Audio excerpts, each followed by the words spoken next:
I'll take questions, homework questions if you have any. So first, most important, the first exam is Monday. The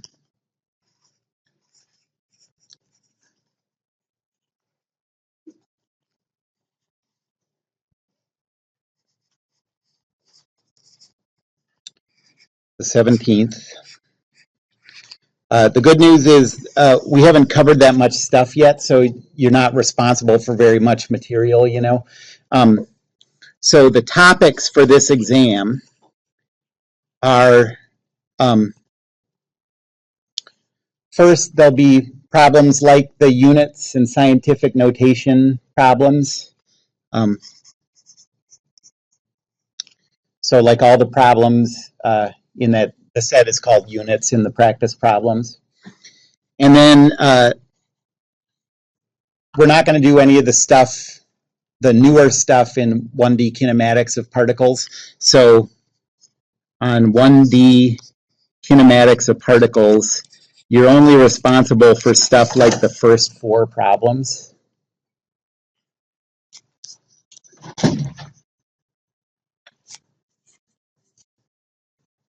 So just 1 through 4.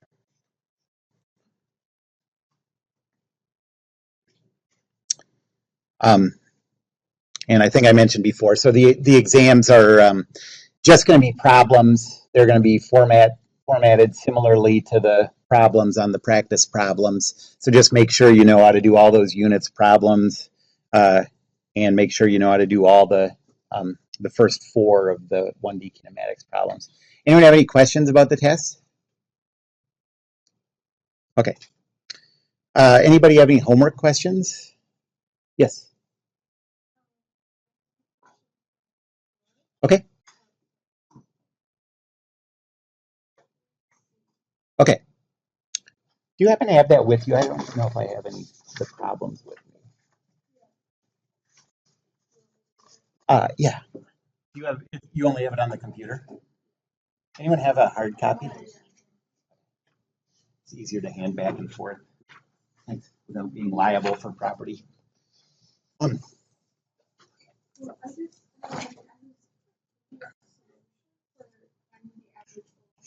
Yeah.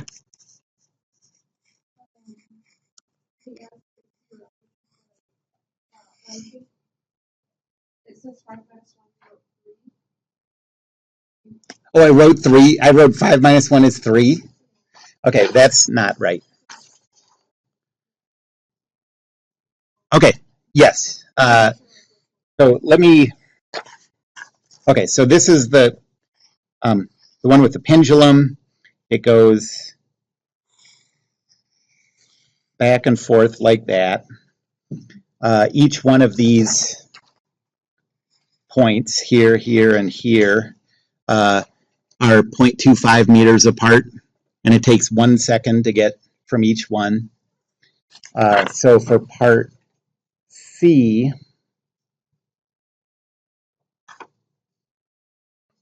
and for part B, time equals 0 1 second before it starts moving. So that means that when it's at this location, your stopwatch already says 1 second. So that's 1 second. And then this is 2 seconds, 3 seconds, 4 seconds,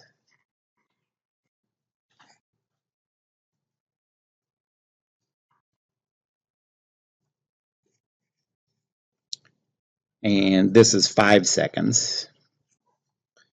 And part C asks for the average velocity and average speed from 1 second until it returns. You can think of that as, so for part C, T1 is 1 second, and T2, your later time, is when it returns at 5 seconds. Your positions are, what did it say? The 0 position is at the left. Those are going to get annoying. because I'm so popular.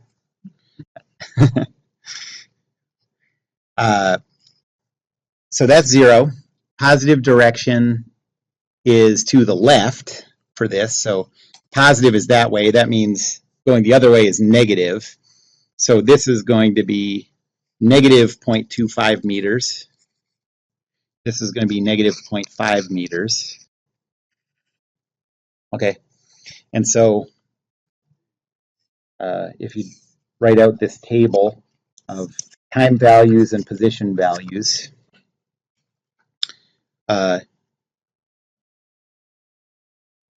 so we start at time 1 second, and the position is 0. Then we're at 2 seconds, and the position is negative 0.25. 3 seconds, the position is negative 0.5. 4 seconds is negative 0.25. And 5 seconds is 0. Okay, so that's all the values. And now we can just use the formula for average velocity. Average velocity is just equal to the position at the later instant at t2 minus the position at the earlier instant divided by the later time minus the earlier time.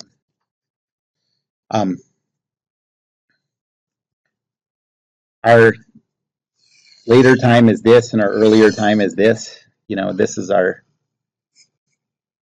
time 2, this is our time 1. So if you put these in here, the position at time 2 is 0. The position at time 1 is also 0. Time 2 is 5 seconds. Time 1 is 1 second. And so you get 0, but 5 minus 1 is definitely 4. So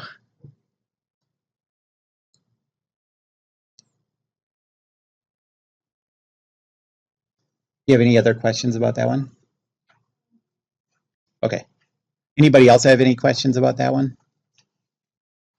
I think if you do it step by step like that, if you draw sort of a diagram of the motion and then label the motion with the times and the positions, and then go to this, and then go to the position versus time graph if you need to do it. Usually you do.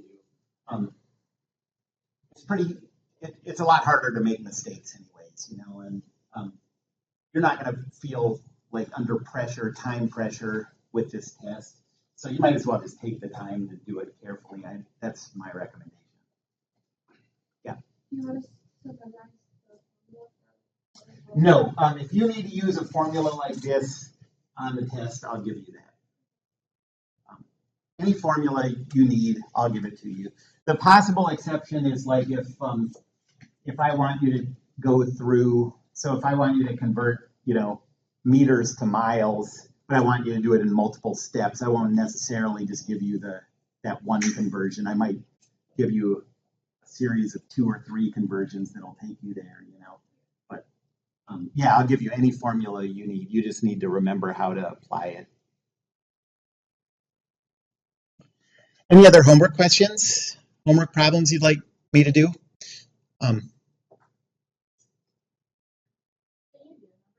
Sure. Yeah.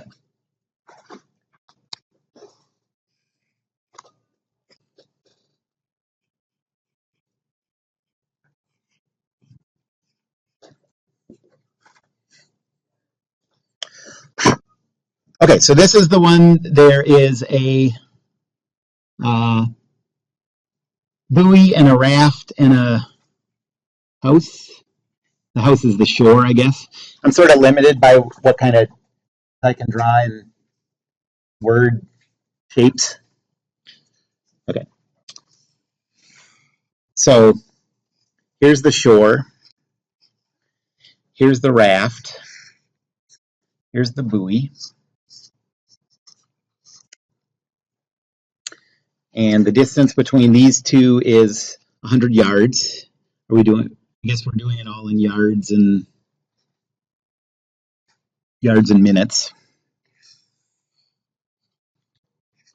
So this is 100 yards.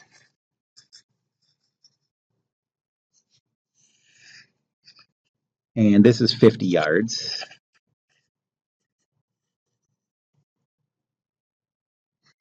And the swimmer starts on the shore, starts here, and swims to the raft.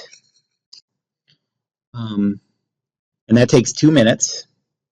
Then swims to the buoy. That takes 1.5 minutes. And then back to the raft in 1 minute.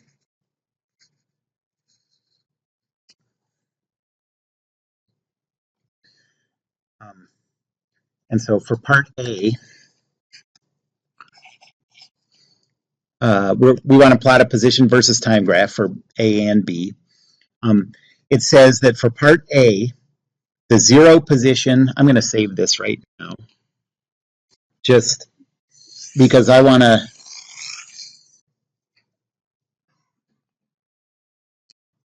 point something out as I do this.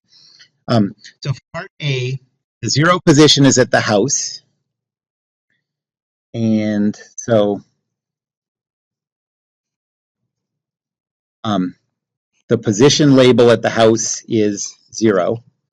Positive direction is toward the buoy. So there's positive. Now we can fill out all the position labels. If you start at 0 and go 100 yards in the positive direction, you're at the location positive 100 yards. And if you're at 100 yards and you go 50 more yards in the positive direction, you're at 150 yards. So those are the position labels. It doesn't say anything specifically about our 0 time. Well, on the test I will, but I guess the idea is if you can just sort of assume that your 0 time is at the start of the motion unless something else is specified. So that means that this is going to be 0 time. It says that this is 2 minutes later, so 0 plus 2 minutes is 2 minutes. The next bit of the journey from the raft to the buoy takes 1.5 minutes, so 2 minutes plus 1.5 is 3.5. And then the last one takes 1 minute, so 3.5 plus 1 is 4.5.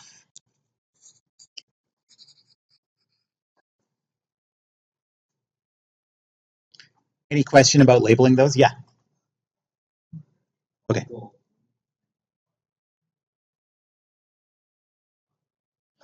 Yeah, but it says on the way back it only takes 1 minute to get from the buoy to the raft.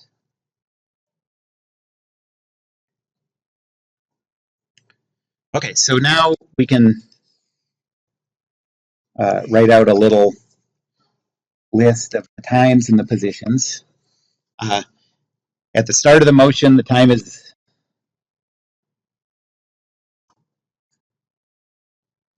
0, and the position is 0. The next point we know about, the time is 2 minutes, and the position is 100 yards. The next point that we talked about, the time is 3.5 minutes, and the position is 150 yards. And then the last one, the time is 4.5 minutes, and the position is back at 100 yards.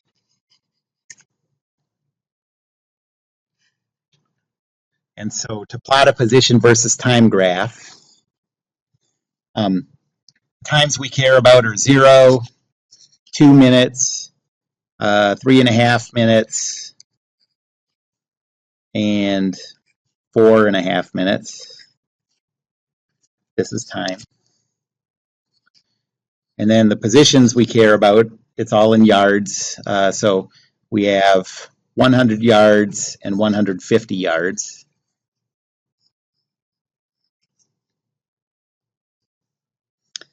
And the first point is 0 times 0 position. The second one is 2 minutes, 100 yards. The next one is 3.5, 150 yards. And then back to, the time is 4.5 and we're back to 100 yards. And you can connect those however you want.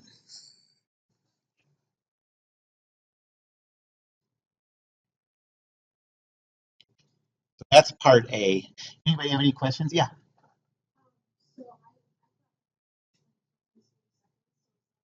Oh, that's not the case that it has to be in seconds. You know, your yards is a perfectly good measure of length, and minutes is a perfectly good measure of time. It's not what we're usually going to use, but yeah, you could convert this into meters and seconds, and it's probably pretty likely that on the exam I'll do a problem where you do have to do some conversions inside of it because it's an easy way for me to put different things together, you know. So I'd give you a conversion from yards to, most likely I'd go yards to miles and then miles to meters, or yards to feet and then feet to meters, and minutes to seconds, and you'd have to do the conversion and then do it, something like that. Okay, so now let's do part B. And in part B, it just gives a new 0 position and a new positive direction. But the thing I want to point out is changing the 0 position in the positive direction doesn't change the motion at all. So that diagram of the motion that you drew, that stays exactly the same. So let's see. So this still perfectly represents the motion. All that changes are the labels. And in this case, I mean, in some cases, the time labels change because your 0 time, you know, represents a different instant. But in this case, these stay the same. So that's still 0, 2 minutes, 3.5 minutes, and 4.5 minutes. But now what changes is the 0 position is at the raft. So this is 0. And the positive direction is towards the house. So if you start at 0 and go 100 yards in the positive direction, where are you?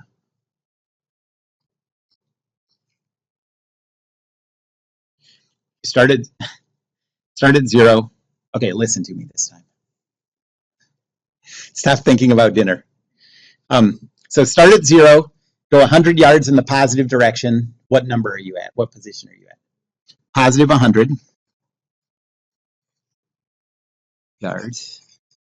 And if you start at 0 and go 50 yards in the negative direction, what position are you at?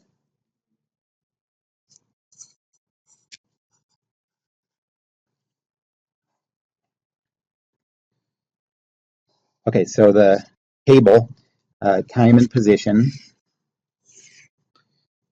At 0 time, now we're at position positive 100 yards. At time 2 minutes, we're at position 0. At time 3.5 minutes, we're at position negative 50 yards. And at time 4.5 minutes, we're at position 0 again.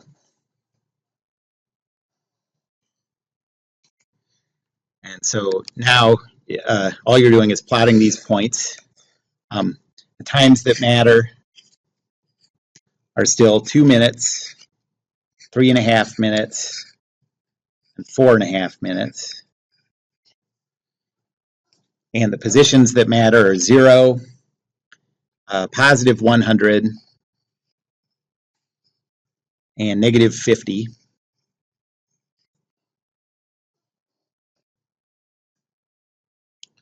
And now we can just read off these values. Time 0 is 100 yards. Time 2 minutes is 0. Time 3.5 minutes is negative 50. And time 4.5 is position 0.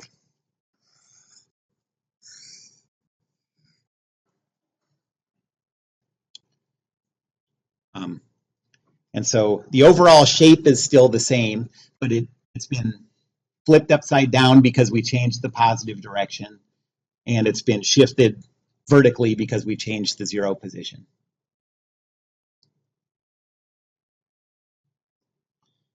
But if you remember, so just say the same thing again. If you remember that initial diagram of the motion that you use has to hold for every part of that problem, that'll save you some mistakes.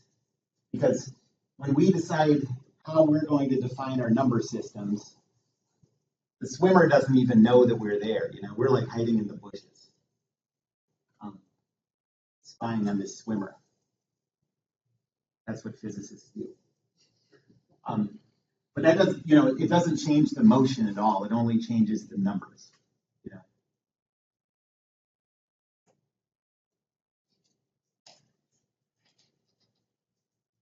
Any other questions about homework? Okay.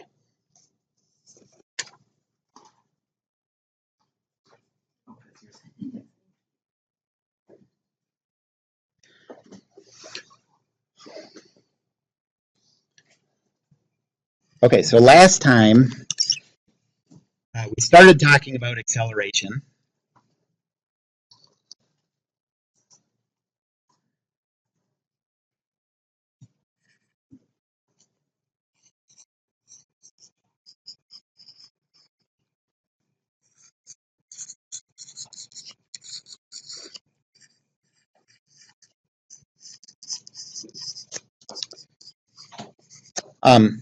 And we saw the defining equation of acceleration, that acceleration is equal to the instantaneous velocity at instant 2 minus the instantaneous velocity at instant 1 divided by the time at instant 2 minus the time at instant 1. That equation has the same form as the definition of average velocity. It's just using velocities instead of positions.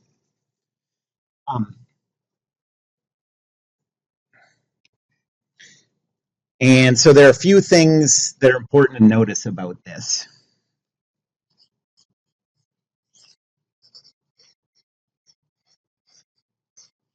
And by the way, these are the kind of things that are most likely to appear on the quizzes, like the things where I say notice, like pay special attention to those. Get ready for quizzes. Not for the exams, just for the quizzes that are based on the stuff I say in class. The first one is, remember that when we defined velocity, we first defined average velocity, and then we use that idea of average velocity to define instantaneous velocity. And since this form looks just the same as velocity, that you would think maybe that's true of acceleration. In general, it is, but in this class, we don't have to make a distinction between those two. So the first thing to notice is, for us, there's no distinction between average and instantaneous acceleration.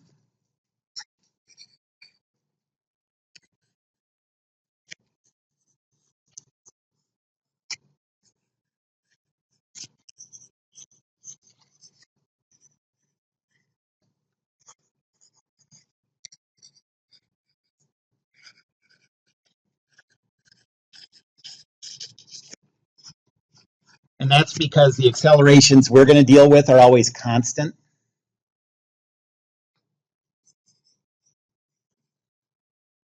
Because we'll only see constant accelerations.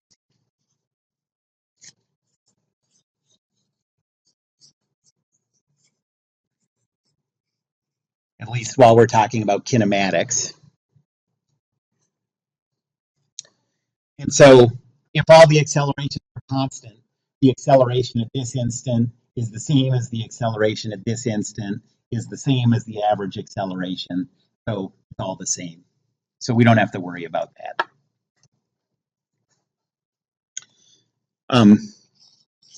Second, in 1D, so that's what we're doing right now is 1D. Eventually we'll do 2D. And in 1D, a non-zero acceleration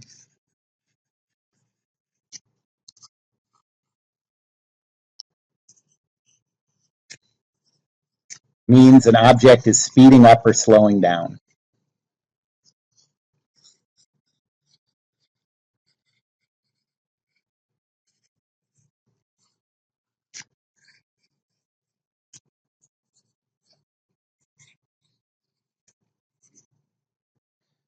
Those are the only two options in 1D. And by the way, an acceleration of 0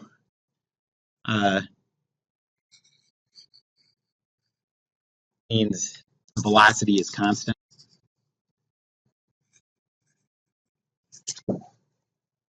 And if the velocity is constant, the speed is constant. So 0 acceleration means it's not speeding up or slowing down. But the thing I want you to pay attention to for later is that's actually not true in 2D. In 2D, a non-zero acceleration means speeding up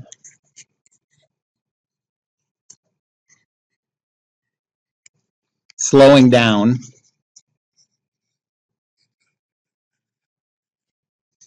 or there's a new possibility in 2 dimensions. It can also be turning.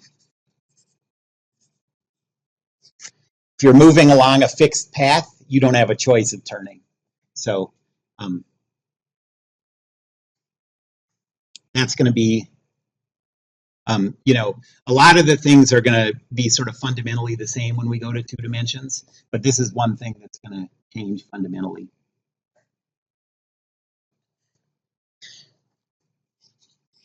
Okay, and then the last thing is how do you know from the acceleration whether an object's speeding up or slowing down? Most people, I think, in my experience, if you had to guess, how do you know if something's speeding up or slowing down? You would tend to think a positive acceleration is speeding up and a negative acceleration is slowing down.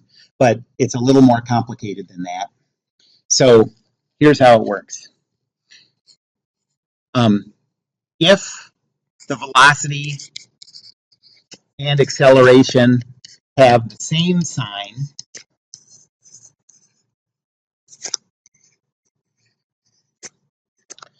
the object is speeding up.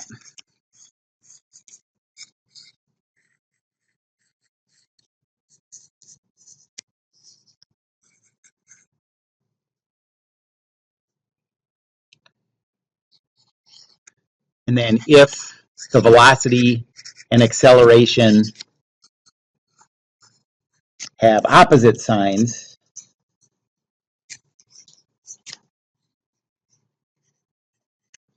the object is slowing down.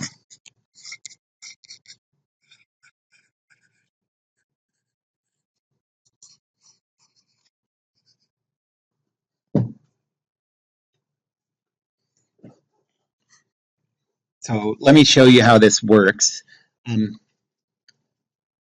Now, if an object, a car takes off, starts at rest and speeds up to 60 miles an hour or whatever, we can control some of the numbers by where we choose our positive direction and 0 position and stuff. But we can't change fundamentally what the car is doing. It doesn't even have to know that we're there. We could do this analysis after it's already over. So no matter how we choose the positive direction to point, there has to be a consistency in our calculations with whether our math says the thing is speeding up or slowing down, right? Because it speeds up and there's just no arguing about that. You know what I mean? So let's think about car speeding up.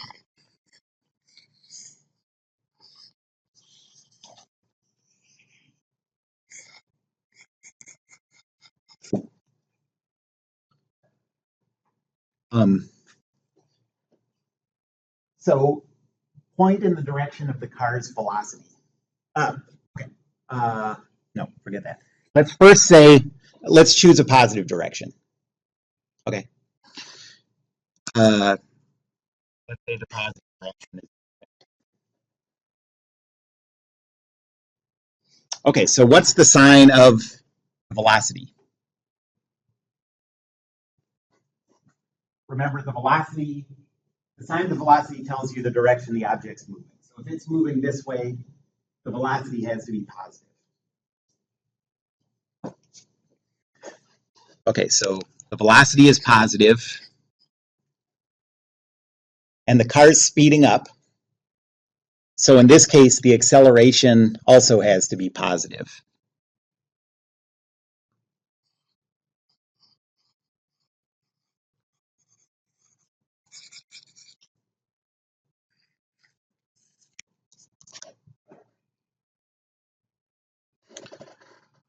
So now let's do the same thing again. So let's say that's part A.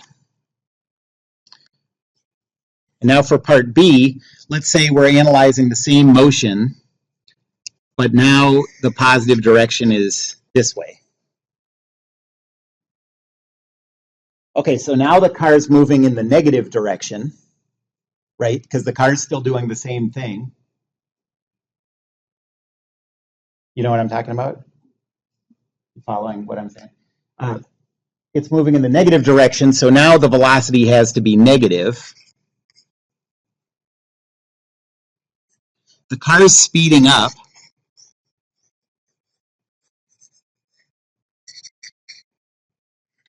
So what's the acceleration?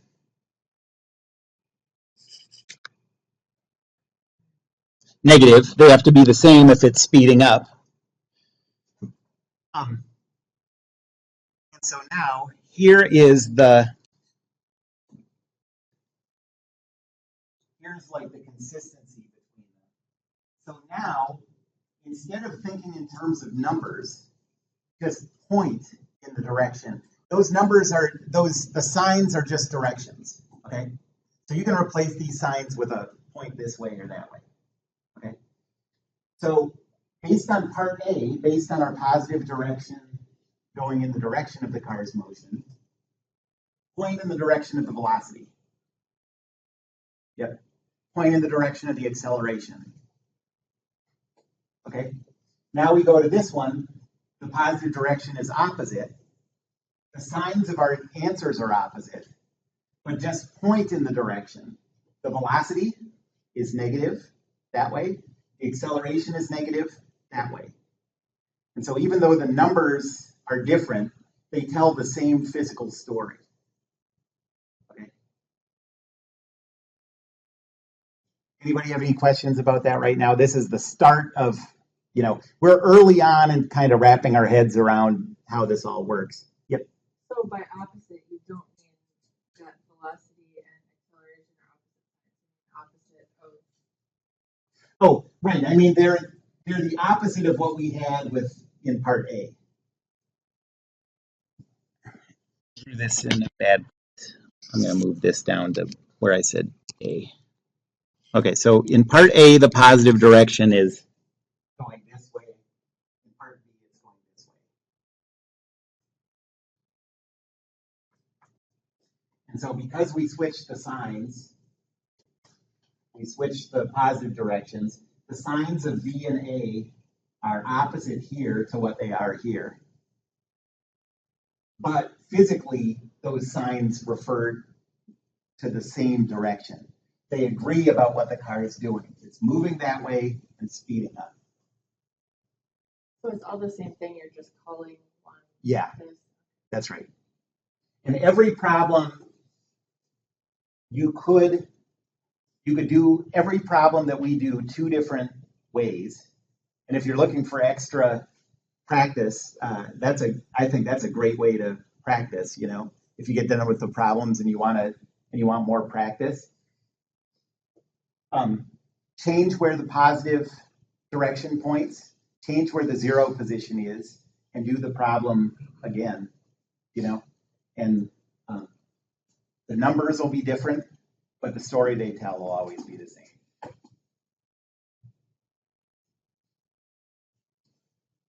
Any other questions right now? I think everyone's a little confused at the start of this, pretty much everybody, and we're just going to sort of keep working through it. It'll start to solidify more once we start doing example problems.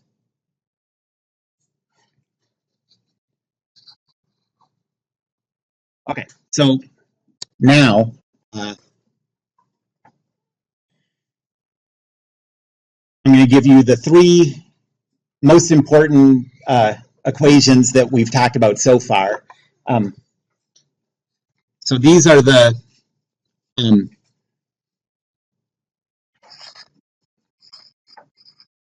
equations for particle kinematics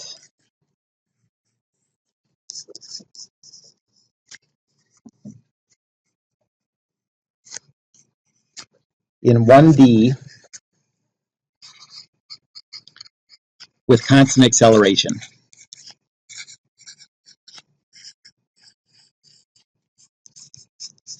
So I said that's the only kind of acceleration that we're going to deal with. And this is really the main difference in particle kinematics in this class versus particle kinematics in a calculus-based physics class is you can use if you don't have constant acceleration, you can use calculus to go back and forth between the values. We're not going to use calculus, so we're sort of restricted to constant acceleration.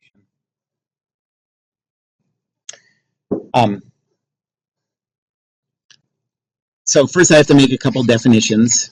So whenever you see P sub I and V sub I, those are the position and velocity at the instant where time is equal to zero.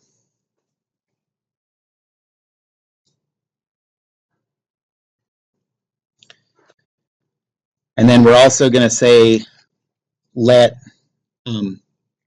P sub F and V sub F be the position and velocity when time is equal to time final.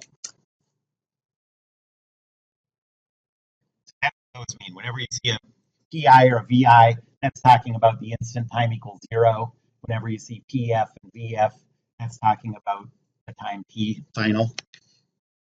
And now here are the three equations. So the first one says V final is equal to V initial plus A times time final at A's acceleration. The second equation says P final is equal to P initial plus V initial times time final plus 1/2 A times time final squared.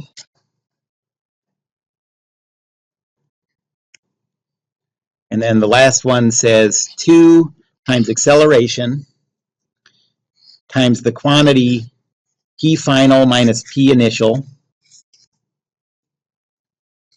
is equal to V final squared minus V initial squared.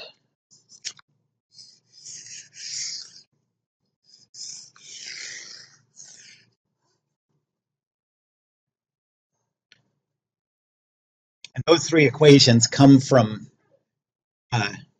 you can derive those using calculus too. But we don't, we're just going to deal with these as sort of givens. Yes. Yes. Yep. Yep. Every equation you need on the test will be on it.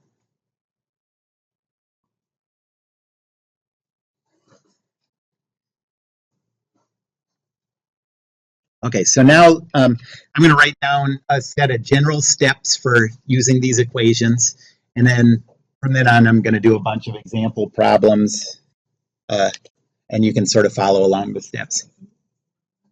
Yes, that's a 2.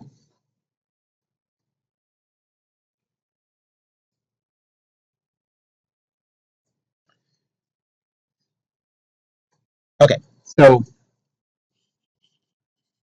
these are general steps for using the constant acceleration equations.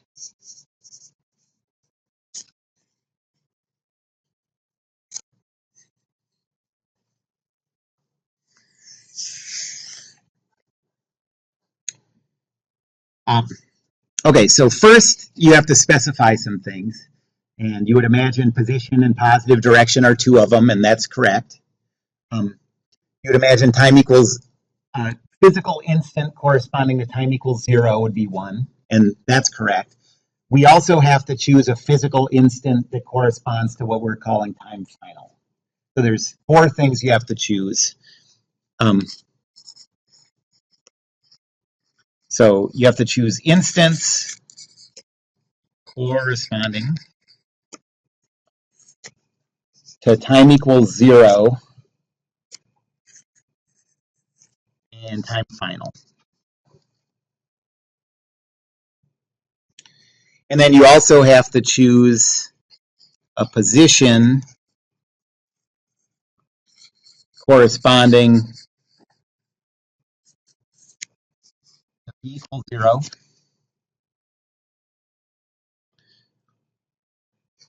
and a positive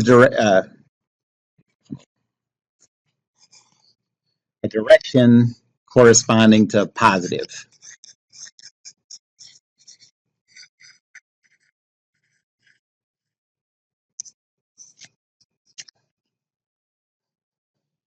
I just said a few minutes ago that you can, for any problem you do, you can put that position equals 0 anywhere you want and do the problem. And you can choose either direction for positive and do the problem. And some of the numbers will be different or flipped or whatever, but the story they tell will be the same. The speeds that it would show will be the same, all that kind of stuff. Acceleration, magnitude. So that's true of these 2, but these 2, the choices of times, if you have to do those right, and if you do them wrong, you can't do the problem. So you have to remember that those are always based on the instance where you're given information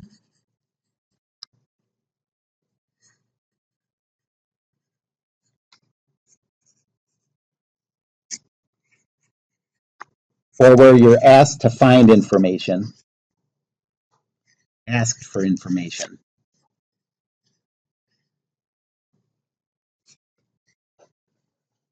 Okay. And I think that'll be more clear once we do a couple examples.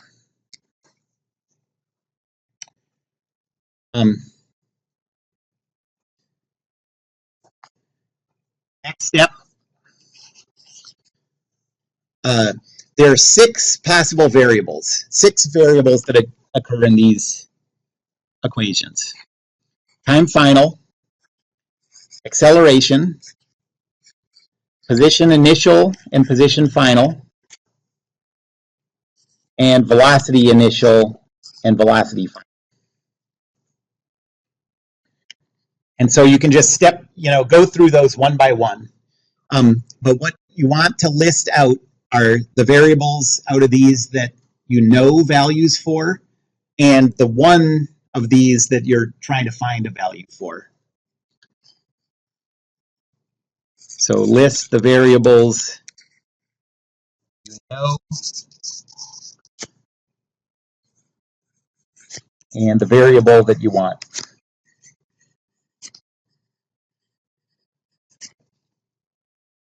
Okay, so for example,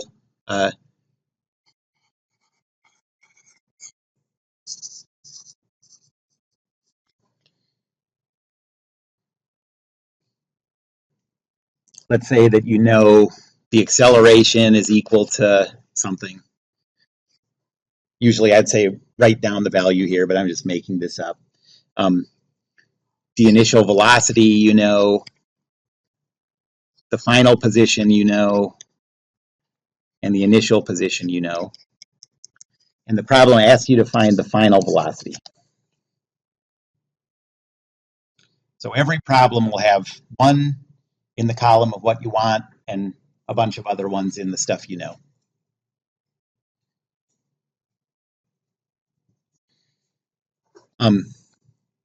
The third step is look for one of those equations, look for the constant acceleration equation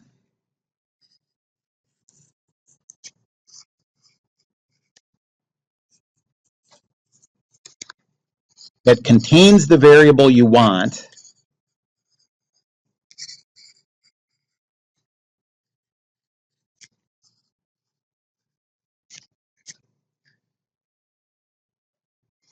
and where every other variable in the equation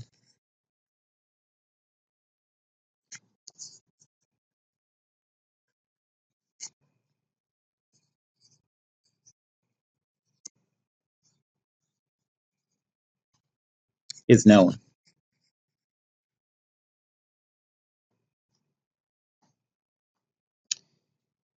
There won't always be an equation that where this holds. Most of the time there will be, and if you can find one where that works, just use the equation to solve for the one variable that you want, and you're done.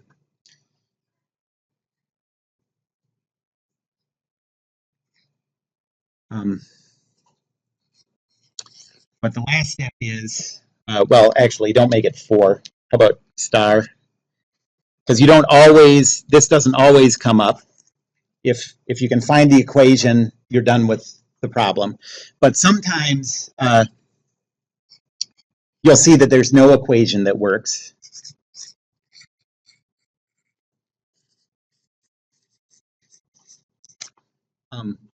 Choose an intermediate variable, can solve for.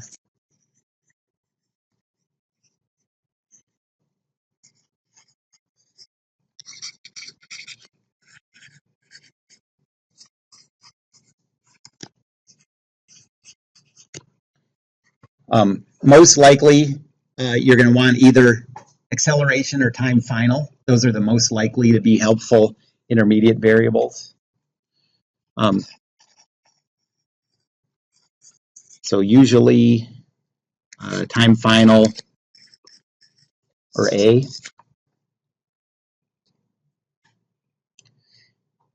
Use it to solve for that, and then go back to step 2. Go through again, see if you can do it now.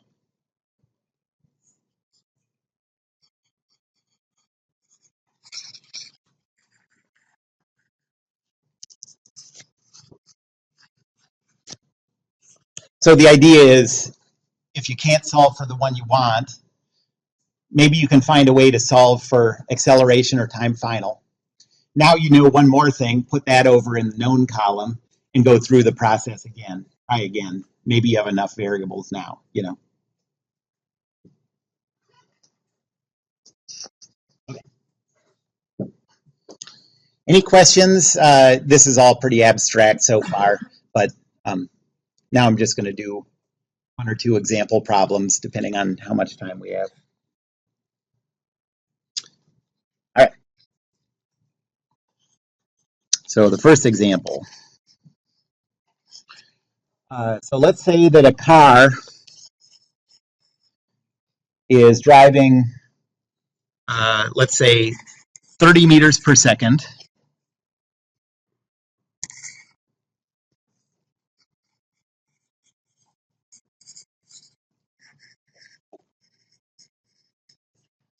and hits the brakes.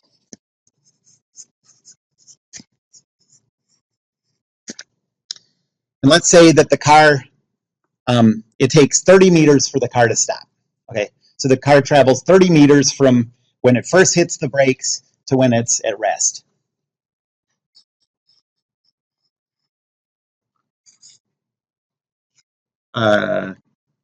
Let's change that actually. I wasn't using 30 meters a second before. So let's say it takes 40 meters to stop.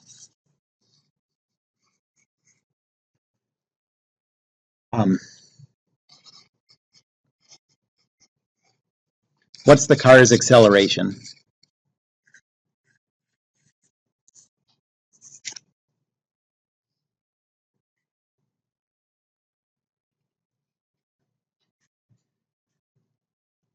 And let's give this acceleration two different ways, okay?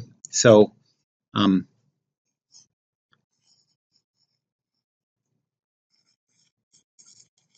first we'll give it using the sign. That's how it's going to come out of the math. And then we're also going to give the answer as an absolute value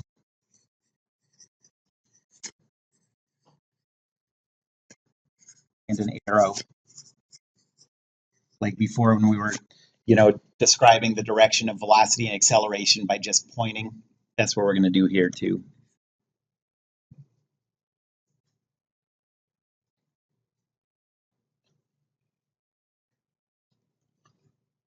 Okay, so here's the car. The wheels are pointing backwards. That's how you know it's trying to stop.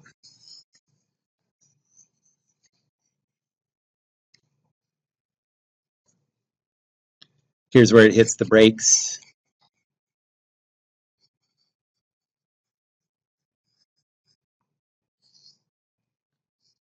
Here's where it comes to rest.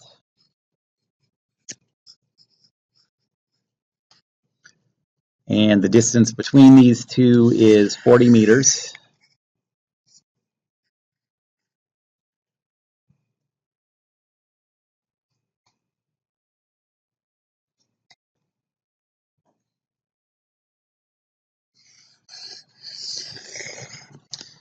Okay, so now I'm just going to go through the steps that I listed. The first one is to choose the zero position and positive direction. Those are arbitrary. You can choose those however you want. There are probably ones that make the math a little easier or harder, but anything will work.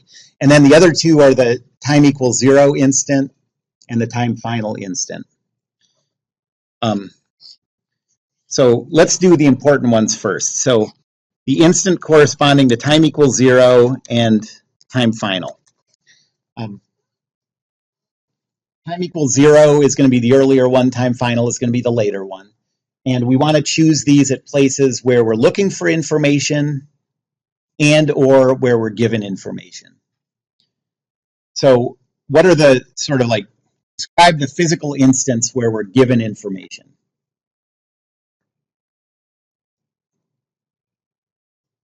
So right at the instant where the car hits the brakes, we know the speed. So, and we can turn that into a velocity if we know the direction. Right at the instant he hits the brakes, he's going 30 meters per second. Okay.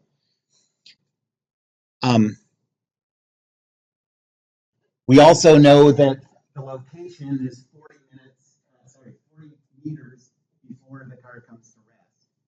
So that's a couple important pieces of information at the instant where the car hits the brakes. So that's going to be our time equals zero because there's nothing else going on in the problem before that. So there's no earlier instant than that. So this is when the car hits the brakes. And then can you think of a later instant where we know some stuff?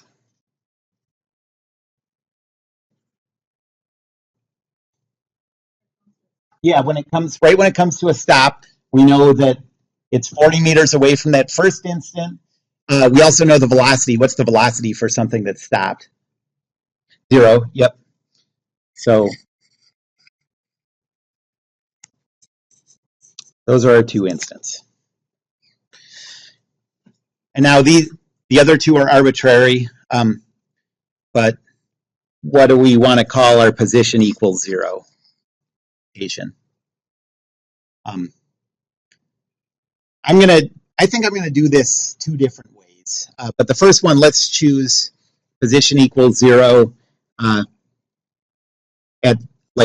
the location where the car hits the brakes. And the way I'm going to describe that is it's the car's location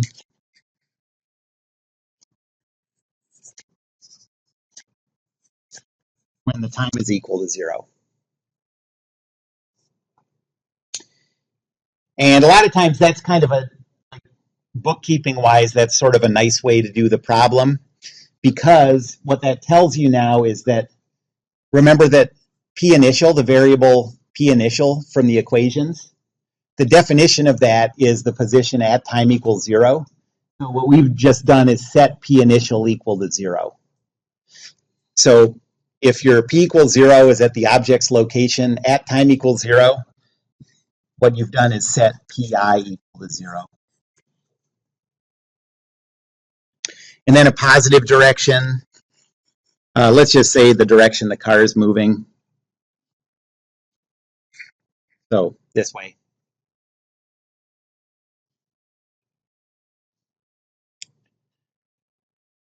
And now that we've chosen those, we've put numeric values on a lot of those things that before, like we knew the speed of the car, but we didn't know the velocity. We knew the location, we knew how far apart the things were, but we didn't know positions. Now we can put numbers to positions and velocities and stuff. So our step 2, I'm going to list out all the variables that we have to deal with.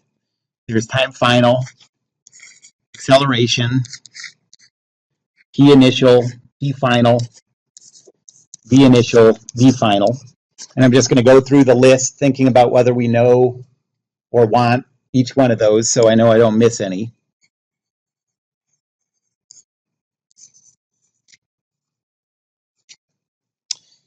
Okay, do we know time final?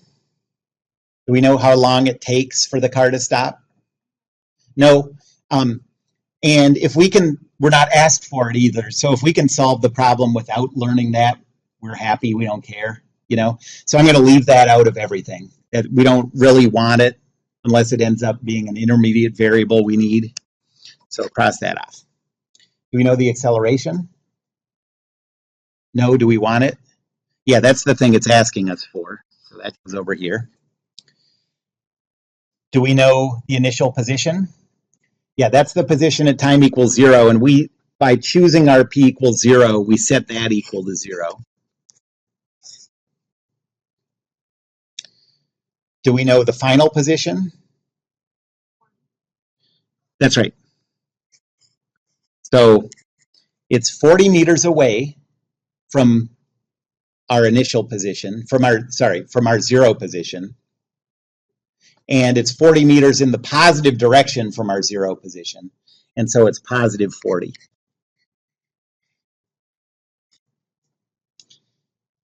Do we know, okay, we done with that, done with that, done with that. Do we know the velocity when time is equal to 0? Yep, so the speed is 30 meters per second, and then we have to think about the sign.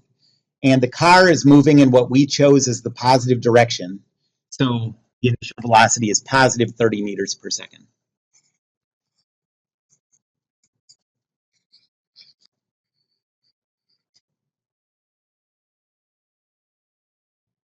Any questions about that? And then V final, do we know that? 0. Yep, it's at rest at time final.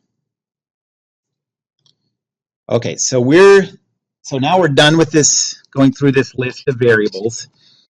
And we're looking for one of those constant acceleration equations, hopefully, that has A, and anything else that's in it appears in the known column.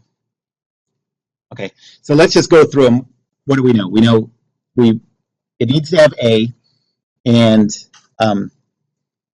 we know both positions and both velocities. All right, so let's look at the first one. A is in it. A is the one thing that's in all three of these equations, which is why it's sometimes useful as an intermediate variable. So that part's good, but then there's also a TF in it, and we don't know TF. So that first equation isn't going to work in this problem. The second one has A, but TF again, so that one's also not going to work. But the third one has A, so that's good. And the other things it has are the positions and the velocities, and we know all those. So the third equation works.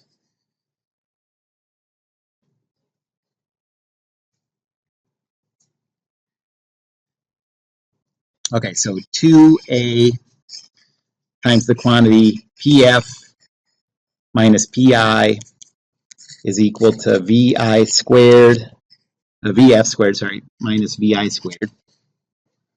And so now we can just fill this in. And for these problems in 1D kinematics, I want you to keep the units through all your calculations. I'm going to not really care about that after we're done with 1D, but I want you to see how it all works. Because what we're going to see, it's cool how it all works out, is we're looking for acceleration. If we do the unit calculations right, our answer for A is going to, on its own, have meters per second squared as the units.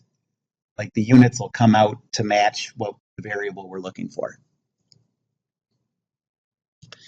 Okay, so we have 2A times the quantity 40 meters minus 0. And that's equal to V final squared, so that's 0 squared, minus 3 meters per second squared.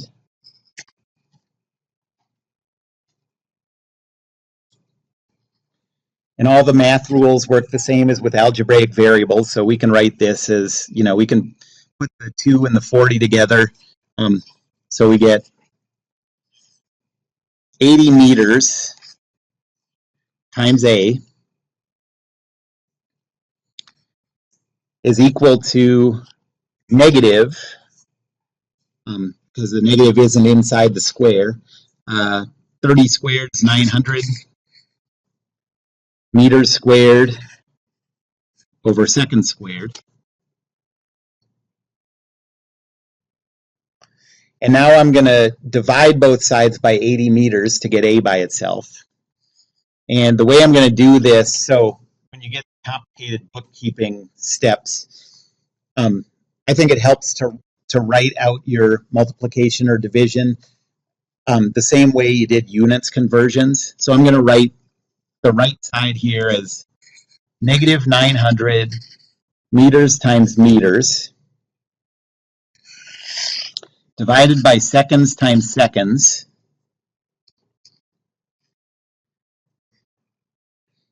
And then we're dividing by 80 meters.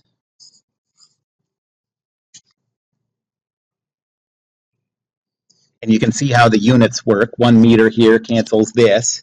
And so the units we have left are meters per second squared.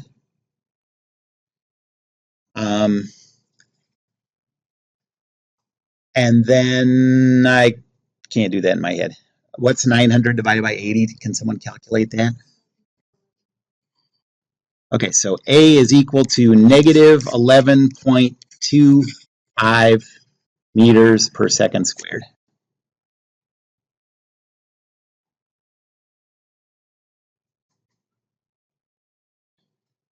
Or, so that's the answer.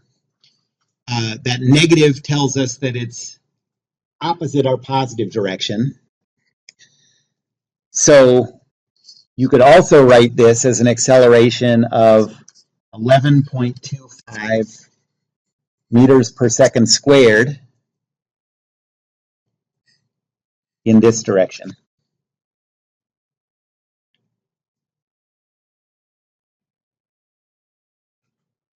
Any questions about that?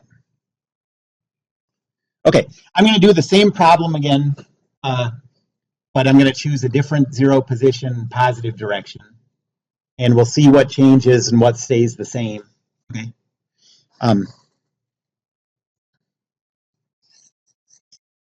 So let's do the same thing.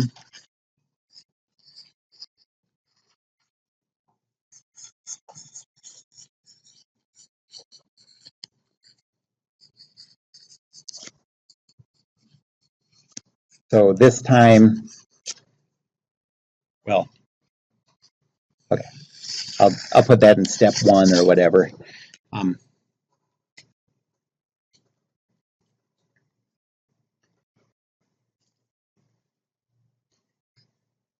So the steps for solving this problem. The first step, we're going to choose our instant for time equals 0 and our instant for time final. Can we change those? No. There's a right and a wrong for those. So this time equals 0 still has to be when car hits the brakes. And time final has to be when the car comes to rest.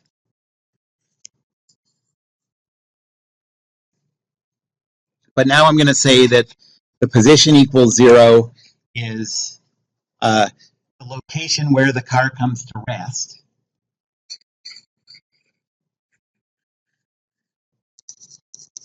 You know, the location where the car stops.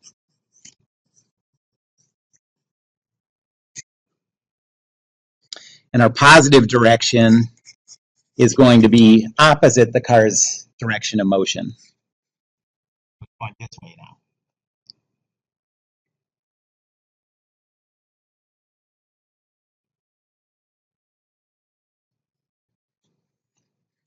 Okay, so now we're going to list out the variables we know and the variable we want. And these new choices of the zero position and positive direction are going to change some of those values. Let's go through.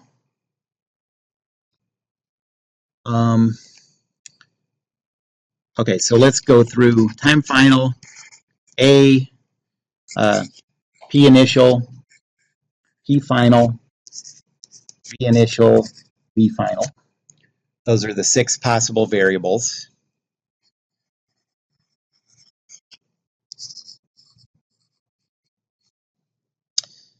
Do we know T final?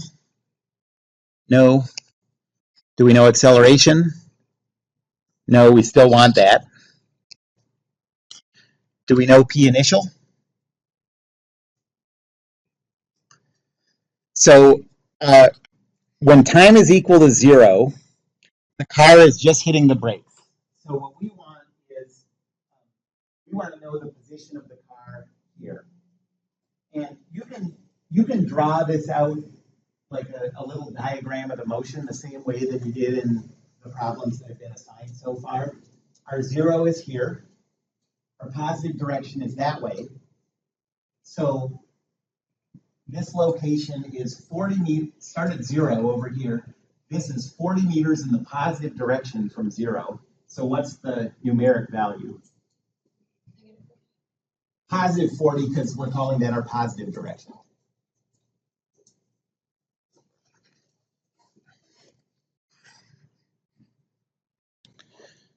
So Pi is positive 40.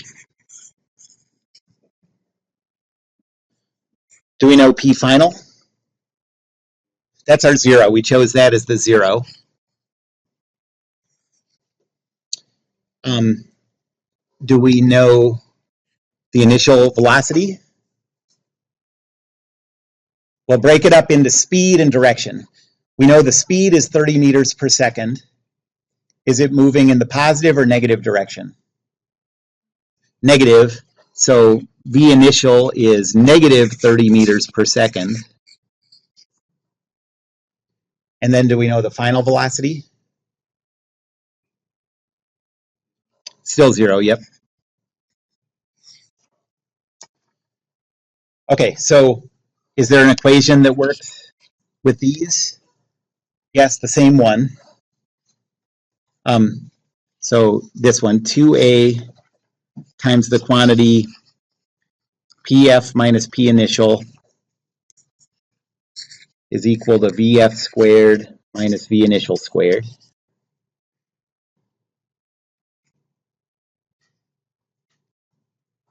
Okay, so 2A times the quantity 0 minus 40 meters is equal to 0 squared minus negative 30 meters per second squared.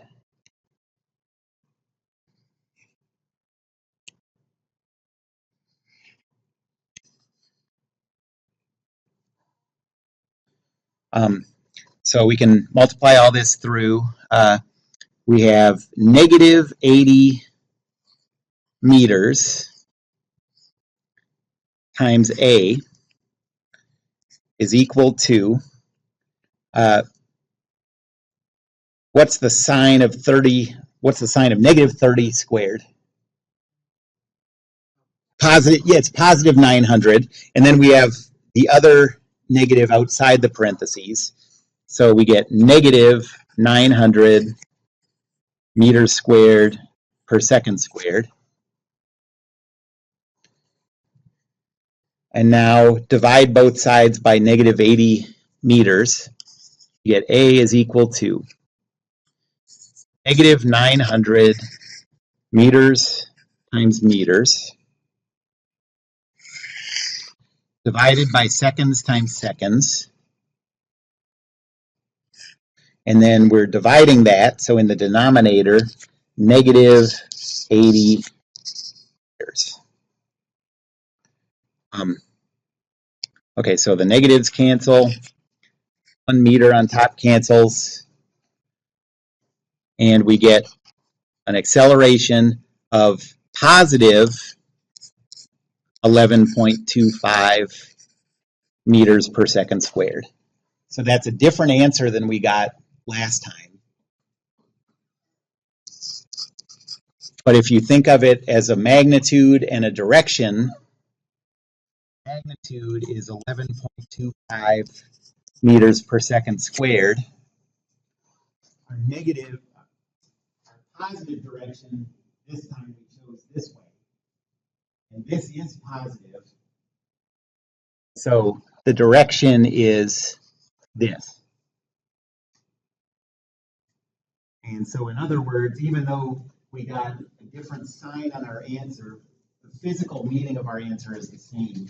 11.25 meters per second squared, pointing opposite the car's motion. And then think about it in terms of speeding up or slowing down. Does it make sense that in both cases our acceleration sign was opposite the velocity sign? Yeah, because that's what has to happen if it's slowing down. And this is slowing down. Anyone have any questions about that? Okay. I'm going to assign 3 more problems for Monday doing this kind of stuff. If you have time to get to it, do it. If you want to spend all your time just getting ready for the test, do that. You know, you can come back and work on this later. But I'm going to assign 3 more questions where you're just sort of trying to work through these steps on problems like this. Yep. This will not be on the test. Nothing from today will be on the test.